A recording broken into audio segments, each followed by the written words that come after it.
Bismillahirrahmanirrahim. Assalamualaikum warahmatullahi ta'ala barakatuh.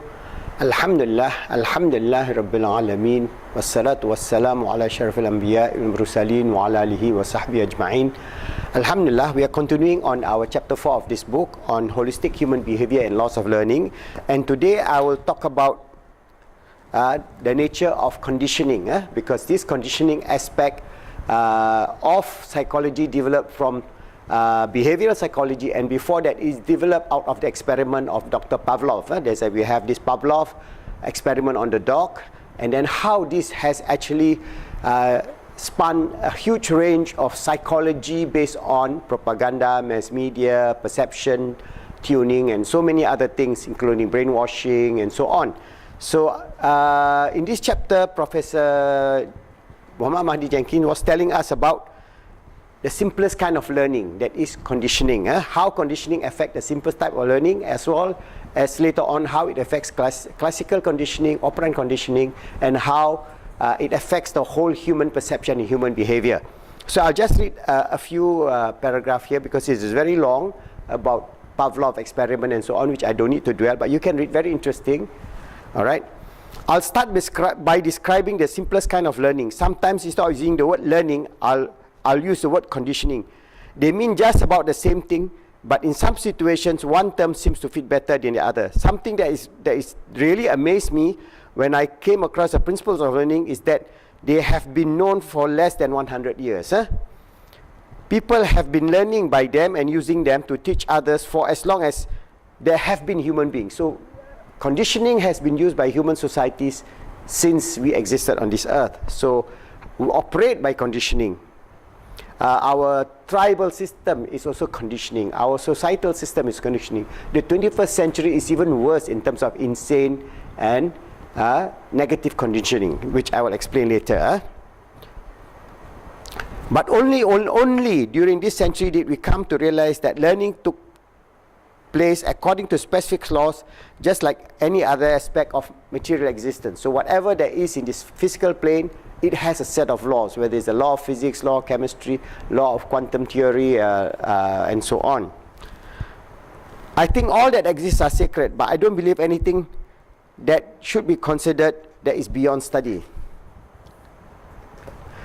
The fact that learning takes place according to certain laws was first discovered accidentally while medical experiments were being conducted. Scientists were trying to find out how salvation took place when they were working with a dog and had a mechanism that blew meat powder into the dog's mouth so that they can determine how much saliva the dog has produced with different amount of meat powder. And this is where the beginning of Dr. Pavlov and his team about this experiment and how they discover the laws of conditioning in terms of classical conditioning, which was later developed by Professor B.F. Skinner in terms of operant conditioning and related aspects of conditioning. So in conditioning, there are three words: stimulus, response, and effect. Actually, I should probably also define the word elicit. A stimulus is something that brings about action. In the example we have been talking about, the meat powder is the stimulus. The word elicit means to bring something about or to cause something to happen. The stimulus, meat powder, elicits or bring about salvation, which in this case is the response. So the three words, the stimulus, response, reflex, and elicit. A response is a reaction to or result from a stimulus. The stimulus elicits a response, which in this case is a way of saying that the meat powder causes salvation to take place. The whole process is called a reflex. When a dog gets food in its mouth, it salvates. A reflex is a fixed relationship between the stimulus and a response where it elicits the response. So reflex work in the same way. Candy in the mouth of a child will cause salivation. There are quite a few reflexes. Some are obvious, some take place inside our body which we aren't aware. For example, when a doctor taps at your knee in the right place with a little hammer, your leg will jerk. This is an example of common reflex. Reflexes are natural response which are elicited by stimuli in the environment. That's the way people and animals are made. Certain things happen to our body, bring about a certain natural response. That is the way our muscles, nerves, and brain are organized. Okay? So later on, he talked about this idea of the classical conditioning.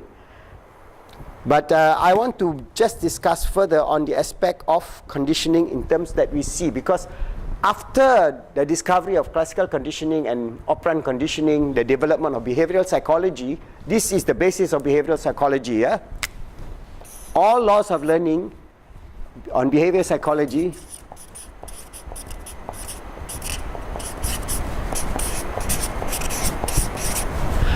is based on classical and operant conditioning.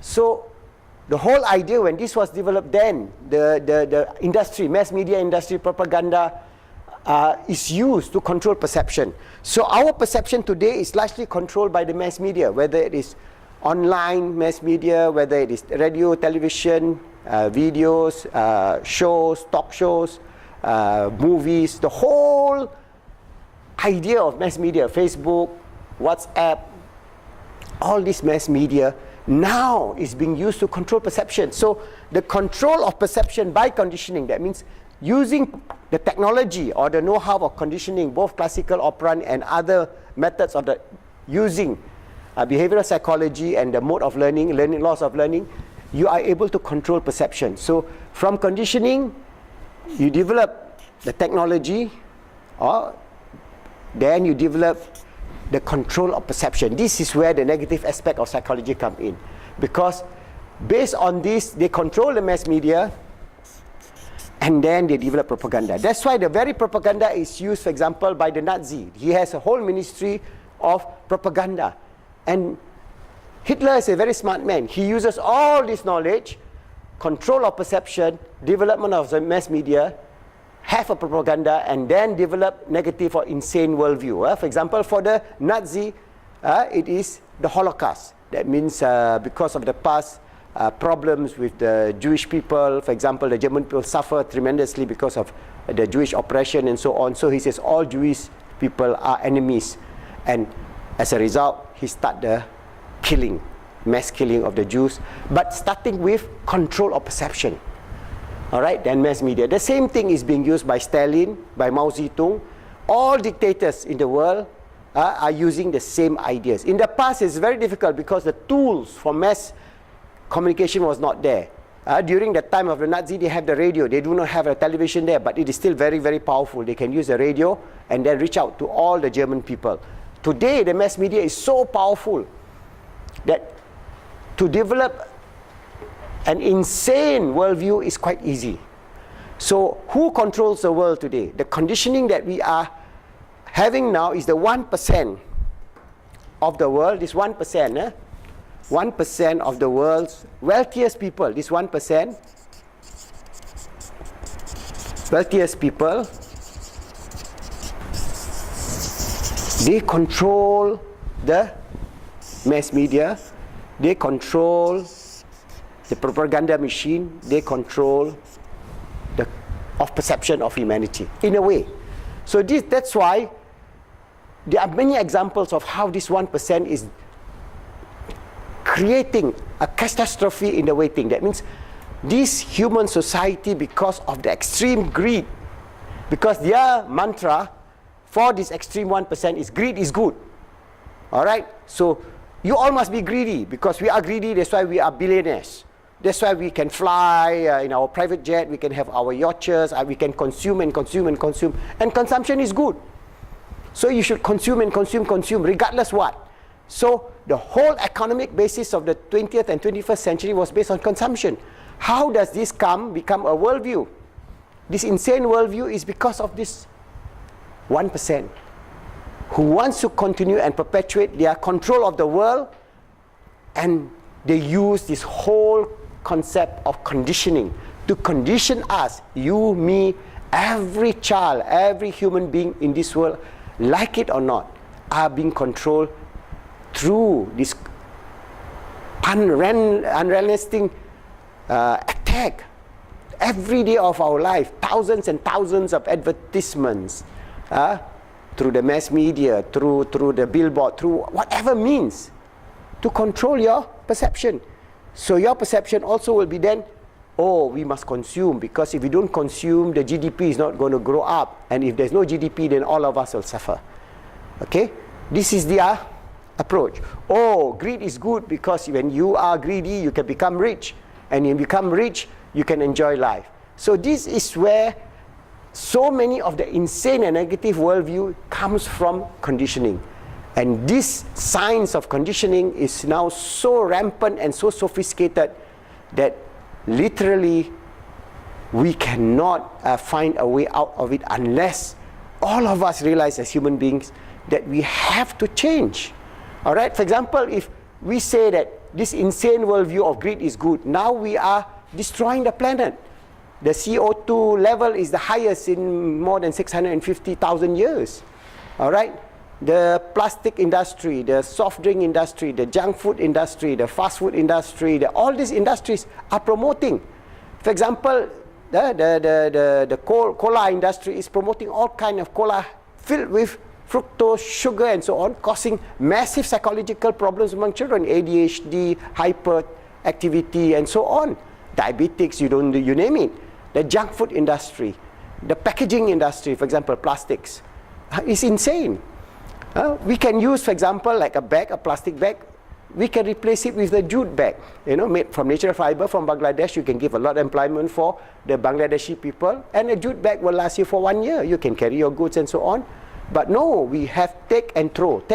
So the take and throw society is this insane worldview based on consumption, never-ending consumption. All this is dependent on conditioning. So how are we going to get out that conditioning?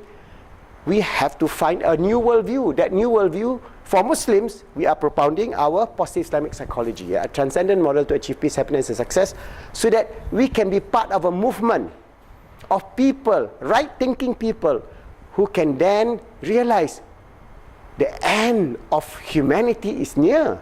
If we continue this insane way of living, we must have a more balanced, holistic way of living, and we must develop holistic human behavior of love, caring, sharing, fairness, justice, and a balanced ecosystem so that all humanity can live in peace and happiness, all creatures on earth can have a fair share, and we can have a good life, not of excesses, not of extreme consumption, not of